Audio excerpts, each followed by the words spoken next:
नमस्कार मित्रांनो, मागच्या व्हिडिओमध्ये आपण गुडविलचं जे कॅल्क्युलेशन किंवा व्हॅल्युएशन करतो सुपर प्रॉफिट मेथडनी तो पार्ट आपण बघितला होता।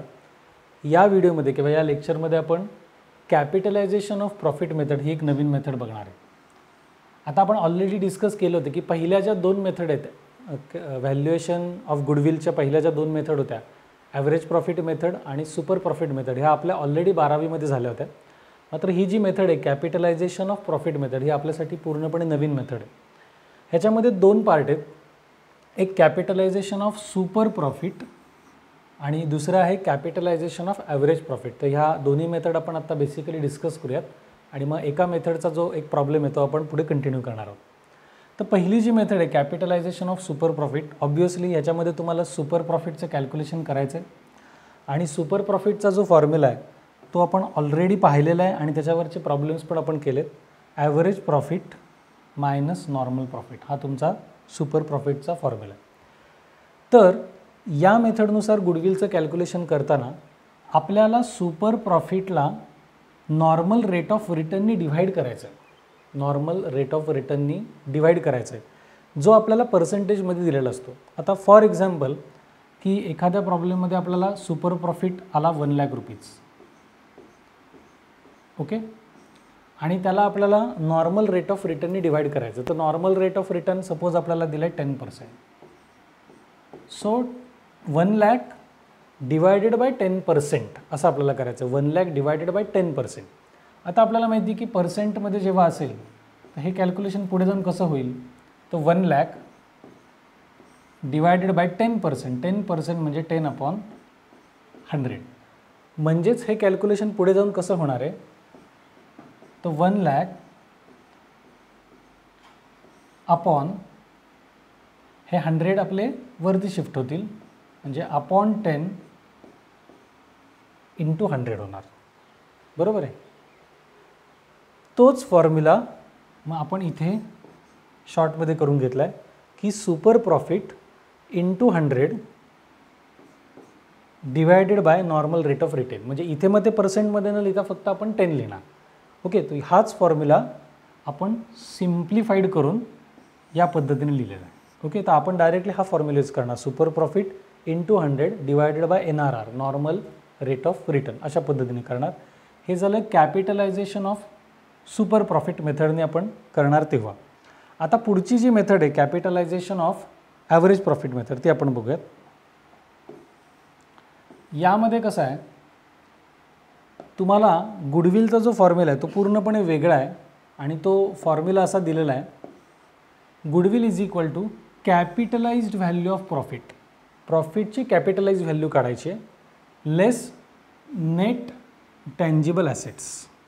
नेट टँजिबल ॲसेट्स, आता आपण सुरुवातीला बघितलं होतं की इनटँजिबल ॲसेट्स म्हणजे कोणकोणते आहे, तर गुडविल आहे, पेटंट आहे, कॉपीराईट आहे, हे सगळे। तर टँजिबल ॲसेट्स म्हणजे कोणत्या, उरलेल्या सगळ्या करंट ॲसेट्स किंवा फिक्स्ड ॲसेट्स, लँड आहे, बिल्डिंग आहे, प्लांट आहे, मशिनरी आहे, या सगळ्या assets, cash in hand, cash at bank, ह्या सगळ्या काय झाल्या तुमच्या टँजिबल ॲसेट्स झाल्या।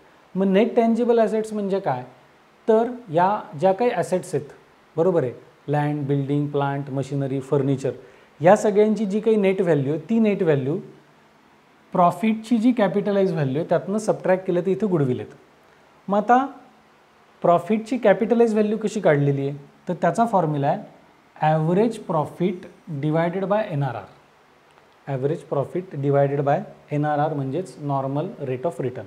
मग पुन्हा एकदा ॲव्हरेज प्रॉफिटला जर आपल्याला नॉर्मल रेट ऑफ रिटर्ननी डिवाइड करायचं असेल तर again normal rate of return आपल्याला कशामध्ये दिलेला असतो, पर्सेंटेज बेसिसवर दिलेला असतो, बरोबर। मग पर्सेंटेज बेसिसवर समजा आपल्याला दिलेलं आहे 10% फॉर एक्झाम्पल, तर पुन्हा एकदा ते काय होणार, तर नॉर्मल ॲव्हरेज प्रॉफिट बरोबर डिवायडेड बाय 10% म्हणजे अगेन 10/100, म्हणजेच आपलं काय होणार average profit divided by 10 into 100। आता आपण जे सुपर प्रॉफिटसाठी बघितलं त्याच पद्धतीने average profit divided by 10 into 100, 10 हा काय तुमचा नॉर्मल रेट ऑफ रिटर्न, हा फॉर्म्युला आपण अशा प्रकारे सिम्प्लिफाईड करू शकतो। मात्र ॲव्हरेज प्रॉफिटच्या कॅपिटलायझेशन मेथडमध्ये आपल्याला ही जी काही कॅपिटलाइज व्हॅल्यू आली त्यातनं नेट टेंजिबल ॲसेट काय करायच्यात, सबट्रॅक्ट करायच्या. तर ह्या नेट टेंजिबल ॲसेट ज्या आहेत त्या तुम्हाला प्रॉब्लेममध्ये दिलेल्या असतात. त्या प्रॉब्लेममध्ये दिलेल्या नसतील तर त्याला ऑप्शन काय आहे, कसं शोधायचं ते आपण पुढे प्रॉब्लेममध्ये बघणार आहे. तर ह्या बेसिसवर म्हणजे जो साधारणतः जे आपण पहिली मेथड बघितली या बेसिसवर आपण आत्ता काय करूयात, प्रॉब्लेम बघूयात. म्हणजे कुठल्या प्रॉब्लेम, तर कॅपिटलायझेशन ऑफ सुपर प्रॉफिट. यासाठी पेज नंबर 3.25 पेज नंबर 3.25वर तुम्हाला सॉल्ड पहिला प्रॉब्लेम आहे capitalisation of average profit method.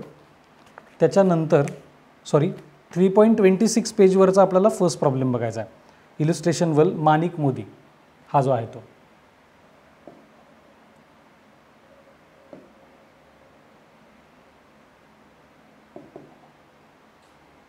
Page number 3.26 illustration one. Messrs Manik Moti Trading Company Mirrors, a leading partnership firm, has earned sizable net profits for last 5 years. Their profits after providing for taxation are summarized below. आता याच्यामध्ये तुम्हाला information दिलेली आहे त्या प्रॉब्लेममध्ये. 5 वर्षांचे त्यांनी आपल्याला प्रॉफिट्स दिलेले आहेत. त्यांनी काय म्हटलं आहे बघा, average capital employed is ₹2,25,000 with a reasonable rate of return. With a reasonable rate of return. Reasonable rate of return म्हणजेच normal rate of return is given 10%. Calculate the valuation of goodwill as per capitalization of super profit method. आता परत एकदा महत्त्वाचा मुद्दा, आपल्याला capital employed straight way दिले 2,25,000.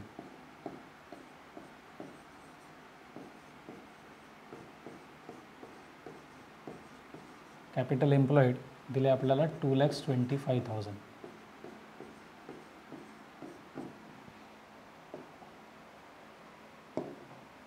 Okay. आणि reasonable rate of return दिला आहे. तर रिजनेबल रेट ऑफ रिटर्न जो आहे त्यालाच आपण काय म्हणतो, normal rate of return, NRR. आणि तो दिला आहे तुम्हाला 10%.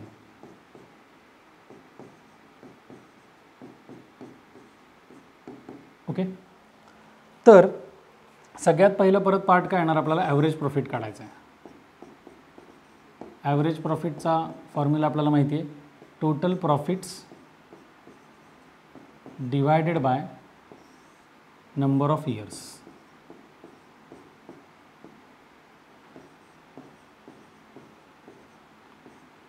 मग आता टोटल प्रॉफिट्स म्हणजे जे काही 5 वर्षांचे प्रॉफिट्स दिले त्या सगळ्यांचे ॲडिशन ते आपण करूयात. 18,000 प्लस 24,000 सेकंड इयरचा profit plus 32,000 plus 45,000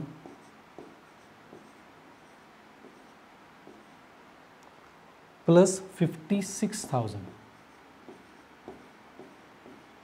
divided by एकूण नंबर ऑफ इयर्स आहेत आपले 5. ओके. आता हे जे काही 5 वर्षांचे प्रॉफिट्स आहेत त्यांचे ॲडिशन मी इथे करतो.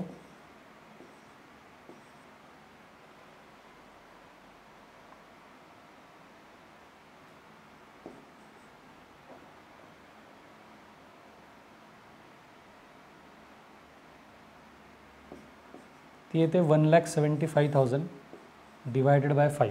175 डिवायडेड बाय 5. हे जर आपण केलं तर आपला जो काही ॲव्हरेज प्रॉफिट आहे तो किती येतो आहे, 35,000. म्हणजे या प्रॉब्लेमची किंवा या मेथडची पहिली स्टेप आपण केली, आपण ॲव्हरेज प्रॉफिट काढला, तो आला 35,000. आता याच्या पुढचा पार्ट आपल्याला काय करायचा आहे, तर नॉर्मल प्रॉफिट. तर नॉर्मल प्रॉफिट जो आहे त्याचा फॉर्म्युला पण आपल्याला माहिती आहे, आपण मागच्या मेथडमध्ये ऑलरेडी बघितला आहे. नॉर्मल प्रॉफिटचा फॉर्म्युला असतो capital employed into normal rate of return. या प्रॉब्लेममध्ये आपल्याला कॅपिटल एम्प्लॉईड जे आहे ते दिलेले 2,25,000 बरोबर आहे. So 2,25,000 into normal rate of return which is given 10%. So जो काही कॅपिटल एम्प्लॉईड आहे त्याच्या 10% जर आपण काढलं तर ते येते तुमचं 22,500 इज आवर नॉर्मल प्रॉफिट. आता पुढची स्टेप. आता पुढे आपल्याला काय करायचं आहे तर सुपर प्रॉफिट काढायचं आहे. सुपर प्रॉफिटसाठी आपण काय म्हणतो की ॲव्हरेज प्रॉफिट आहे 35,000 आणि नॉर्मल प्रॉफिट आहे 22,500. मग सुपर प्रॉफिटचा आपला फॉर्म्युला काय तर super profit is the difference between average profit and normal profit. So average profit less normal profits. Okay. So average profit आपला किती आहे 35,000 आणि नॉर्मल प्रॉफिट्स किती आहे 22,500. तर आपलं किती आलं बघूयात आपण.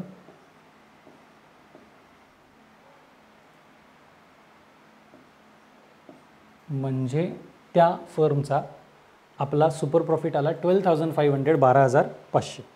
आता सगळ्यात शेवटची स्टेप आपली अशी आहे की आपल्याला गुडविलचं कॅल्क्युलेशन करायचं आहे कॅपिटलायझेशन ऑफ सुपर प्रॉफिट मेथडनी. बरोबर आहे. मग आता त्याचा आपला फॉर्म्युला काय लिहून दिला होता आपण तो गुडविल इज इक्वल टू जो सिम्प्लिफाईड फॉर्म्युला तो आपण डायरेक्टली घेऊयात. तो असा आहे सुपर प्रॉफिट इंटू 100 बरोबर आहे डिवायडेड बाय NRR म्हणजेच normal rate of return. Okay. Simplified form जो आपण केला आहे तो सुपर प्रॉफिट इंटू 100/NRR. आता सुपर प्रॉफिट किती आला आपला तर 12,500 बरोबर आहे इंटू 100 आणि आपला नॉर्मल रेट ऑफ रिटर्न किती आहे तर 10. सो 10 आपण कमी केला तर 12,500 इंटू 10 म्हणजे तुमचं आलं 1,25,000 हे तुमचं गुडविल आलं. येतं आहे लक्षामध्ये. मी पुन्हा एकदा तुम्हाला रिवाईज करून सांगतो आपण एक्झॅक्टली काय केलं. ही जी काही capitalisation of super profit method आहे ओके याच्यामध्ये आपण काय केलं सगळ्यात पहिल्यांदा ॲव्हरेज प्रॉफिट काढला ज्याचा फॉर्म्युला आपल्याला माहिती आहे ते खूप सिम्पल कॅल्क्युलेशन आहे सगळ्या प्रॉफिटची addition divided by number of years. Second part आपण नॉर्मल प्रॉफिट काढला ते पण आपल्याला माहिती आहे capital employed into normal rate of return ते आपण काढलं.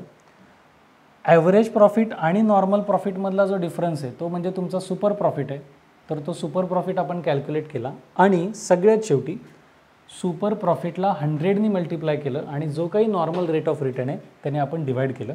अशा प्रकारे आपण सुपर प्रॉफिटचं कॅपिटलायझेशन करून गुडविलचं व्हॅल्युएशन आपण इथे या ठिकाणी केलेलं आहे.